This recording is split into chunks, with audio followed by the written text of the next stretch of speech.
Hi guys, it's Marie here. Welcome back to my channel. This channel is about bags, lifestyle and fashion, but mostly bags. I post videos every Friday, sometimes Monday and Wednesday. I'm always on a hunt for the perfect bag. If you're like me, subscribe, hit notification bell, and let's enjoy bags together. Have you seen my new luxury haul video where I introduce my new Bottega Veneta bag? If you haven't, I'm going to leave the link below for you to check this out.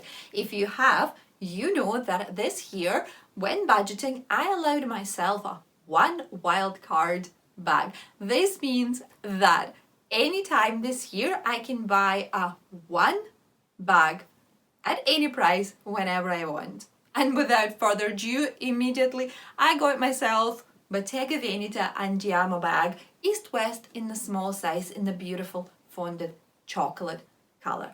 This color, one of my favorite at the Bottega Veneta fashion house, and I'm even thinking about buying a Bottega Veneta Jodi bag in the small size in the same color. Today I'm going to share my first impressions, talking about pros and cons of this beautiful bag. I'm going to show you how it looks on me in the mod shot section of the video, and at the end I'm going to answer the question if I'm going to keep this bag, because unfortunately there are some significant cons which I'm certainly going to talk about, which makes me like the bag but not love it at this particular moment. Let's start. We will start with a pro. And the first pro I definitely should mention, it's a unique design. East, West, and the sliding bell there, we're going to talk about that in a minute. It's a beautiful intrecciato weaving and a top handle over here. Lovely, beautiful design. Some influencers and some media thinks that it's going to be a It bag 2024. What I think about this, I'm going to cover at the very end of the video too. So very first pro, I would say unique, beautiful design. The second pro, it's a quality and the craftsmanship of Bottega Veneta. You know, and I said that a few times before, that Bottega Veneta, one of my favorite fashion houses, and one of the reasons for that is their quality and craftsmanship. When you touch Bottega Veneta bag, everything screams luxury. And it was an exemption for this particular bag. When I opened the box, when it's arrived, wow, I was impressed by the craftsmanship and the quality of this bag. It's made of the lamb intrecciato leather. The intrecciato is this beautiful weaving. And you know that the founders of Bottega Veneta came out with this intrecciato in late 1960s, when they didn't have a heavy machinery to stitch thick leather to create their leather goods. And this is how they came up with a all intrecciato weaving braiding method. They took thin lamb leather and put it braided in such a way to create this unique design. This is how you turn your weaknesses into your strengths. So the second pro is a amazing craftsmanship and the quality of the Bottega Veneta Andiamo East-West bag. Third pro I should definitely mention here is capacity. They officially, Bottega Veneta called this size as a small size. I would rather say it's a kind of like a medium size. Yeah, taking in consideration that most of my collection is a mini micro bag. So yeah, between those bags, this is definitely on rather medium size. So Bottega Veneta call it a small size. For a small medium size, it's a great capacity.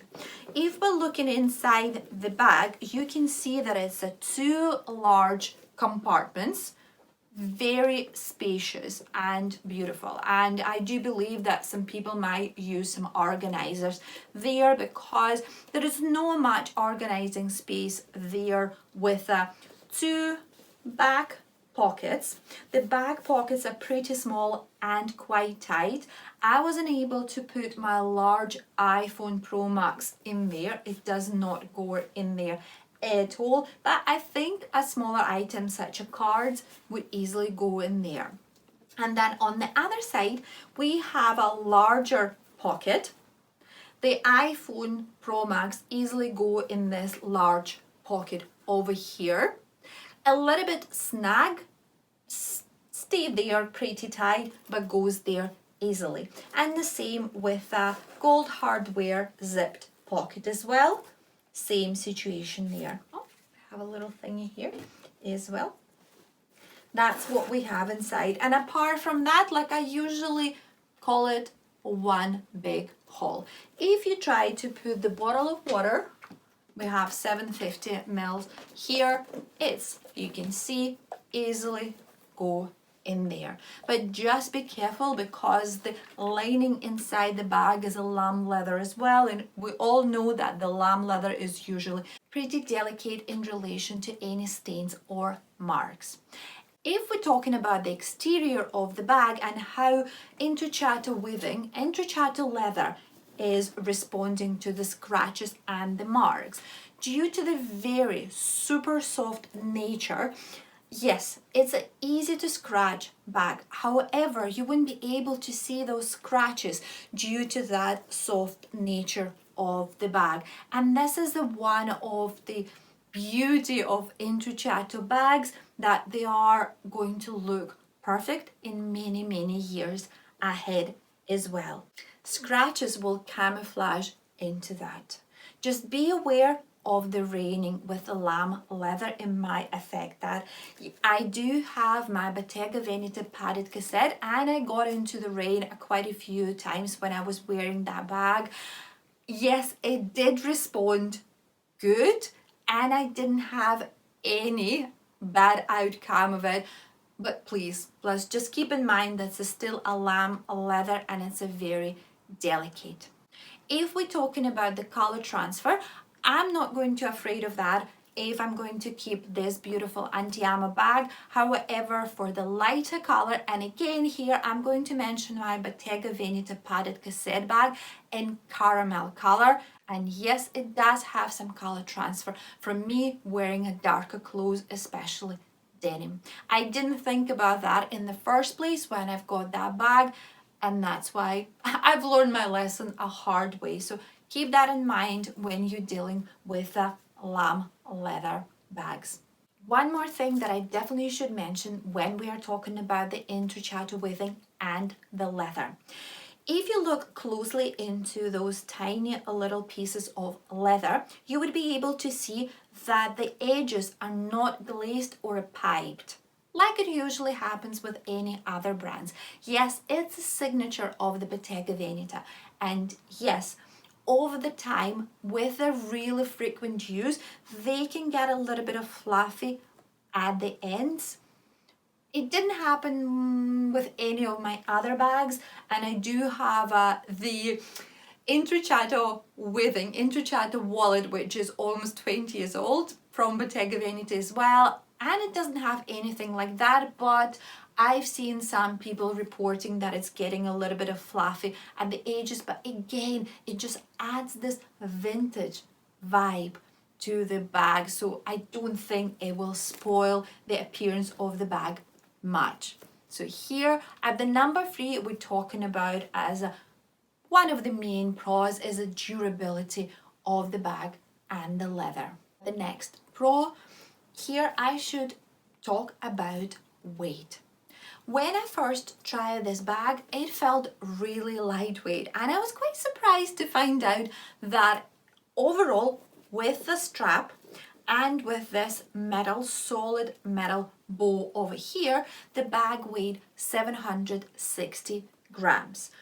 It's kind of like, I would say it's on the medium weight for the medium size bag, but I was quite surprised to see that figure on the scale because, believe me, it does feel much lighter than that. But yeah, overall it's a 760 grams, including this little buckle, this bow, and that's what adds significant weight to that because, as I said, it's a solid metal. And now, since we're talking about this sliding belt, sliding strap, we are moving to our cons section of the video. And here we have this removable but not adjustable strap. It's removed in such a way, here we go, you can see that. It's quite unique closure there, quite interesting. It took me a while to figure out that, and I needed the help from my husband as well, I'm not going to lie. And you can fully remove that strap here. Here we go, that's what it looks like, completely naked. And with a little bit of imagination, you even can use that strap as a belt or a necklace or even maybe a bracelet. Just play around and how to style that, but I think there is quite a few options lying there. As you can see, it's not adjustable at all. If you want, probably you can tie that in few ways just to shorten the strap. I tried to do that, guys. I didn't succeed, and it felt a little bit too thick to tie a knot to the start, and secondly, when I managed to do that, it felt a little bit awkward when I was wearing that crossbody. I'm quite short, only 5'3", 163 centimeters tall, and that's why for me the adjustable option is always very important. I'm going to show you later on in the video in the mod shorts how it looks on me. Then the other option, you know, when the bag is kind of like a naked, what I didn't like that those holes for the removable strap looks a bit like I want to put something in there.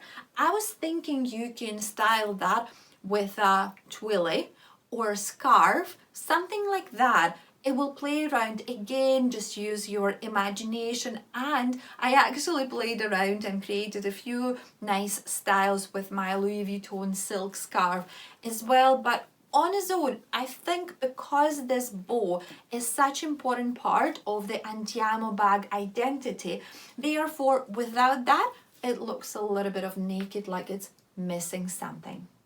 Because the strap is fully removable, because it has the holes just like that, so inside the bag and outside the bag as well, like that, on the both sides, you can play around and pull it in such a way that it will shorten the straps. But I just feel like it's like a little bit too much hassle, you know, and sometimes you can't, like, I like this part of this bow, this buckle, to be kind of like on the front part, because again, it's a main part of the identity of the Andiamo bag, and that's why I feel like when you're playing around, there's something is missing there. That's what, and this is how I feel. To continue on the few more things that I don't like about the strap, I put the strap back into the bag, and I'm going to show you the first thing that I don't like. So if you are not wearing that crossbody or don't want to wear that crossbody at the moment, but you still want that little Andiamo buckle to be over here on the front, where's the strap is going? Is it like this weirdly hanging out there, or do you have to put it back into the bag like this, but it's still kind of like coming out there, and then it means that you can fully use the second compartment to put your stuff? Not convenient, not comfortable, and I just simply don't know what to do. And then see this front part, the buckle is hanging there. Yes, it's meaning a more relaxed look, but it's probably not what I'm looking for with this bag. The second thing, again, the second complaint about strap is that when the capacity, as I mentioned, is pretty good, so you might ended up putting quite a heavy stuff in there. And what happened to me when I was trying it on with some bottle of water, with some my phone and all my essentials, you know, the whole bunch of them, when I was wearing that crossbody, I could feel that this, not the flat strap but the round strap, quite sturdy, it was pressuring my shoulders and this part, so I didn't feel 100% comfortable. I love when the strap, especially around this part, has a little bit of flattened piece of leather. For example, how Saint Laurent does that with their Lulu bags, when half of that is metal, and when it goes into your area, shoulder area, to wear that crossbody, it's a flat piece of leather. And the last complaint about the strap here is those points, those hooks at the end. They look quite fragile, and I feel like if you're going to use that buckle a lot, opening it and adjusting your strap, and it might break at some point. Same thing might happen, it might break at some point if you're going to overstuff your bag with the heaviest stuff. So you need to look very carefully here what to put in there. And although, as I said, the capacity is very good, you actually can put a lot of heavy stuff in there. And one more thing here as a con, the bag doesn't have any feet. And I totally understand why it doesn't have any feet from the design perspective. I totally appreciate that, as I said, relaxed look. However, for me, because it's a lambskin, I would much prefer if it did have some little fitses there to protect bottom of the bag.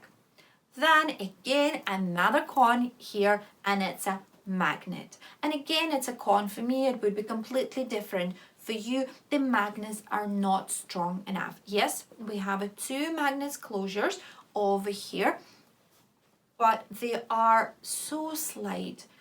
In the first, when I was observing the bag in the first place, I even didn't understand there was actually a magnet there, which makes the bag not quite secure in my opinion. And then also I know that some people actually doing like that just to make it a little bit more secure. But again, the magnets are not very strong, and I believe it's easily accessible there. Not, unfortunately, not just for you.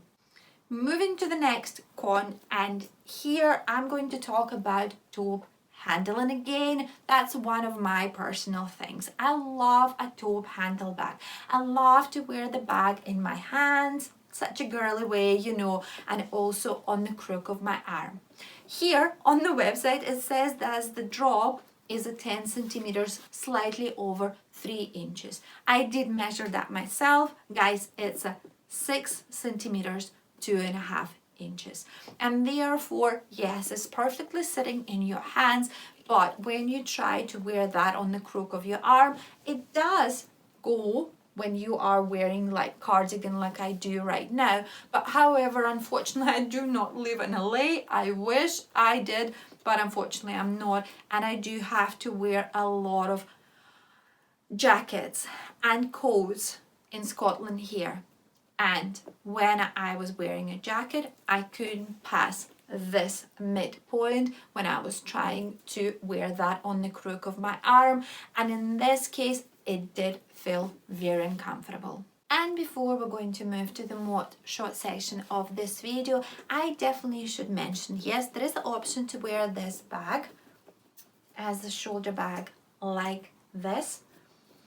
And what I found when I was trying this bag on my shoulder, that with some particular clothes, it was easily going down, especially when I was putting more heavy items in there. It's not like that, you know, due to this puffer sleeve over here, it doesn't feel like that right this second. However, with different clothes, especially with nylon jackets and stuff, it did feel like it was easily go down my shoulder. Time to show you how Bottega Veneta Andiamo East-West bag in a small size looks on me. I'm 5'3", 163 centimeters tall, and I usually wear size 10 UK. And we will start with my favorite way to wear any bag, and it's a cross body. And here, again, I'm never going to shut up about the strap of this bag. I feel like Bottega Veneta focused too much on the beauty of the strap rather on the practicality of it. You can also wear that on the right or the left shoulder with a longer option of the strap, or you can shorten it and wear again on the left or right shoulder. You can also wear that dropping the all straps down in your hands or on the crook of your arm, but as I mentioned before, the drop is not big enough to wear that with a bulkier outfit. Or you can fully remove the strap completely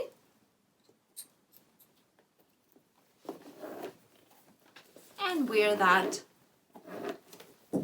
in your hands like that without Andiamo belt there, or on the crook of your arm, or underneath your armpit.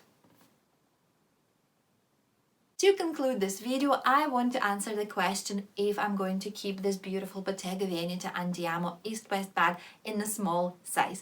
And probably from the amount of cons that I mentioned previously, you've already guessed that I'm not going to, and you are absolutely right. Unfortunately, with this price, I want to love my bag, not just tolerate that, not just to like it. I do like Bottega Veneta Andiamo bag, but unfortunately I don't love it. Then one of the main things that I don't love, and one of the main reasons that I'm going to return that, is that awkward strap, which I don't know how to operate that. For some of you, it's not going to be a problem at all. For me, it's a deal breaker. Yes, it's a beautiful design, amazing craftsmanship and the quality. Classic intrecciato weaving here. So many beautiful cons, but the cons, unfortunately for me, a deal breaker. If we're going to cover the question, do I think the Andiamo bag is a it bag for 2024? Yes, I do think so. I think it has all qualities to become a beautiful it bag. We didn't have the legendary it bags for a while, so everyone would be wanting them and talking about them, and it will be haters and the lovers. Yeah, I do believe it has all the quality and the features to become one of them. It's not necessarily should be a bag that everyone loves. Remember Dior saddlebag, how many haters it has. It's not the most practical bag, but so many lovers of Dior saddlebag, and I am one of them. And that's me for today, guys. I hope you enjoyed this video. If you did, you know where to find thumbs up, subscribe button, notification bell, and I will see you next time. Bye!